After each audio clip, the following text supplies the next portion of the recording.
मुंह जोड़कर खड़े ये दो जहाज मोहल्ले के दो बूढ़ों की तरह खड़े हैं। हाल समाचार ले रहे हैं एक दूसरे का। जमीन पर धूल खाते महीनों हुए पार्टनर। अब तो पंख के जोड़ में दर्द उठता है धीमा धीमा। जाने कब फिर से पूछेंगे साथ उड़ती चिड़िया के हालचाल। महामारी की वजह से थमे हुए हैं पंख, पहिए, चप्पू सब के सब। बुरा है इन आसमानी डाकियों का हाल भी बहुत।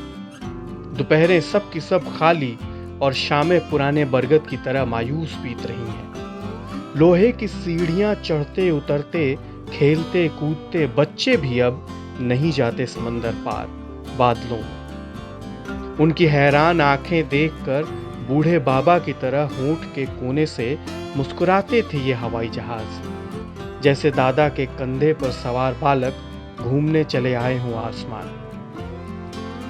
इन फौलादी परिंदों का हाजमा भी अब नहीं रहता होगा दुरुस्त। दिन में 3 बार सैकड़ों लोग निगलते उगलते जहाज अब जाने क्या खाते होंगे। ना सेल्फी लेते मुसाफिर, ना हड़बड़ी में बैग संभाले लोग। सफर में लोग तो होंगे, चल सको तो चलो कहने वाले अब कहेंगे सफर में हादसा होगा, रुक सको तो रुको। इसीलिए रुके हुए हैं दुनिया भर में जहाजी बेड़े। एक सदी गुजर गई जब दो भाइयों ने चिड़िया के पंख देखकर आसमान नापने का मंसूबा बनाया। उम्मीद के फौलाद से इंसान के हाथ पर लिख दिया गया पूरा आसमान। आसमान जिसमें चांद टुकुर टुकुर निहारता है धरती को रात भर। चांद पर पड़ती होगी परछाई इंसान के सपनों की। फिर से जीत जाने, फिर से उठ खड़े होने की।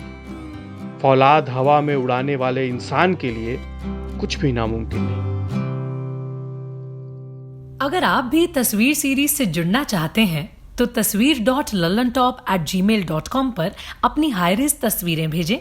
तस्वीरों के साथ चाहें तो अपने लिखे शब्द या कोई कविता भी भेज सकते हैं। आपकी भेजी गई तस्वीरों की थीम कॉमन होगी तो उसके तस्वीर में दिखने की संभावना अधिक होगी।